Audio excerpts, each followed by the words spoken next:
Assalamualaikum warahmatullahi wabarakatuh. Bismillahirrahmanirrahim. Para pelajar dan para pecinta ilmu biologi, kita bertemu kembali dan kita masih belajar tentang biologi. Kita akan mempelajari katabolisme dan anabolisme. Dan pada video kali ini kita akan mempelajari tentang respirasi yang merupakan contoh dari peristiwa katabolisme. Fokus kita pada kesempatan kali ini adalah mempelajari adanya beberapa enzim yang berperanan di dalam proses respirasi. Kita juga akan mempelajari tentang prinsip dasar dari reaksi kimia proses respirasi sel. Selamat belajar dan semoga sukses. Katabolisme dan anabolisme. Tumbuhan mendapatkan energi melalui proses fotosintesis dengan bantuan sinar matahari. Sedangkan hewan-hewan mendapatkan makanan dari rantai makanan. Di dalam tubuh, energi diubah menjadi bentuk energi kimia, yaitu ATP atau adenosin trifosfat. ATP ini sangat reaktif. Hidrolisis 1 mol ATP melepaskan 7,3 kilokalori dan menghasilkan ADP atau adenosin difosfat dan fosfat anorganik. Secara reaksi kimia dapat dituliskan sebagai berikut. ATP plus H2O menjadi ADP plus P plus E atau energi. ADP ini masih dapat diambil energinya dengan cara hidrolisis yang kedua kalinya, menghasilkan AMP atau adenosin monofosfat dan unsur P atau fosfat. Perhatikan, ADP ditambah dengan air menjadi AMP dan P serta energi. Katabolisme atau reaksi pemecahan karbohidrat terjadi di dalam sel dan disebut respirasi sel. Respirasi sel ada dua macam, yaitu respirasi aerob dan respirasi anaerob. Respirasi aerob. Respirasi aerob adalah respirasi yang membutuhkan oksigen.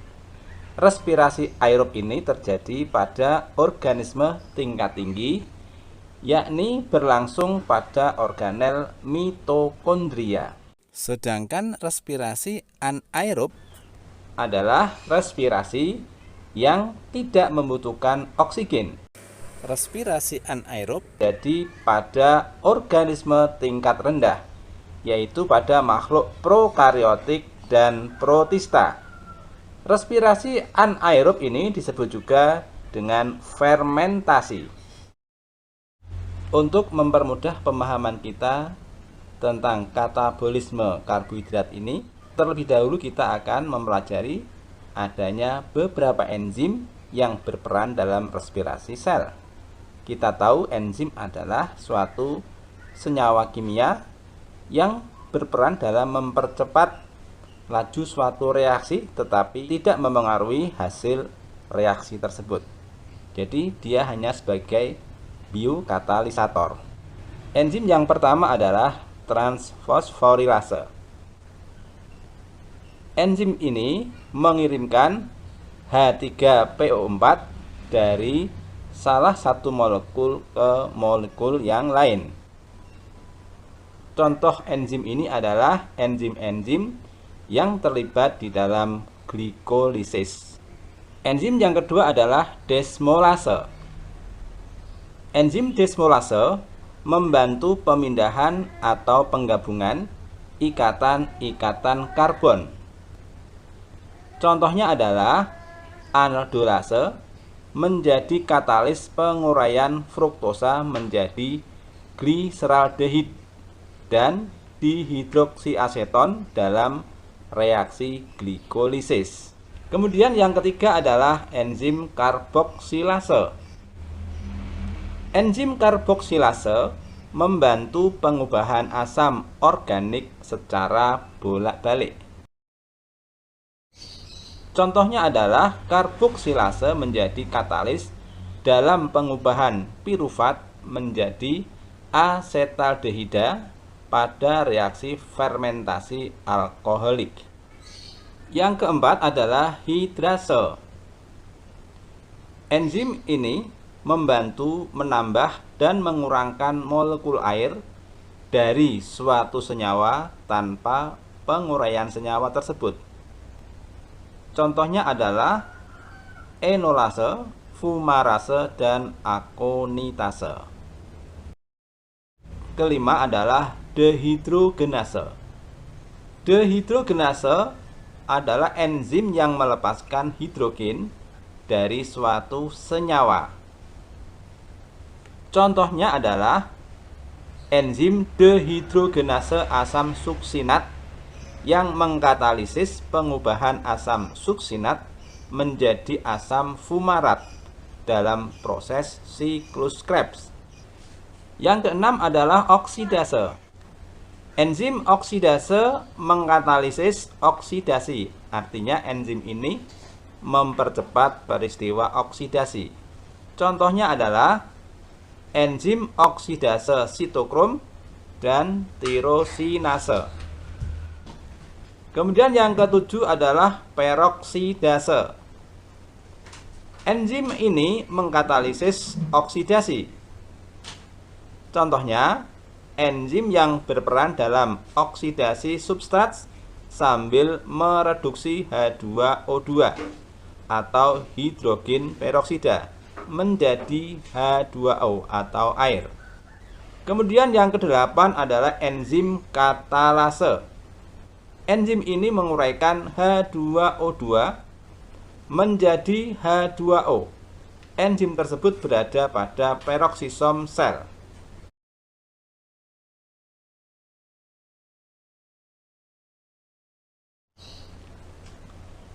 Selanjutnya kita akan membahas tentang respirasi aerob atau respirasi yang membutuhkan oksigen. Bahan dasar utamanya adalah glukosa, yaitu dari suatu jenis karbohidrat. Dalam reaksi respirasi aerob ini secara kimiawi adalah sebagai berikut. C6H12O6 atau gula ditambah 6O2 atau oksigen menjadi 6CO2, 6H2O atau air, dan energi. Pada proses respirasi ini terjadi reaksi reduksi oksidasi atau reaksi redoks. Dalam reaksi redoks ini terjadi hilangnya elektron dari satu zat yang disebut dengan oksidasi dan penambahan elektron ke zat yang lain disebut reduksi. Secara sederhana, reaksi redoks ini dapat ditulis sebagai berikut. Zat X adalah donor elektron atau agen reduksi, sedangkan zat Y adalah akseptor atau penerima elektron atau disebut sebagai agen oksidasi. Sehingga peristiwa reaksi redoks pada proses respirasi sel secara aerob ini dapat dilihat seperti berikut ini.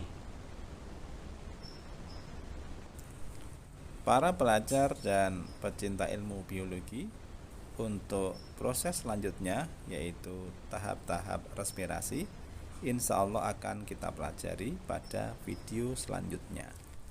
Selamat belajar dan semoga sukses.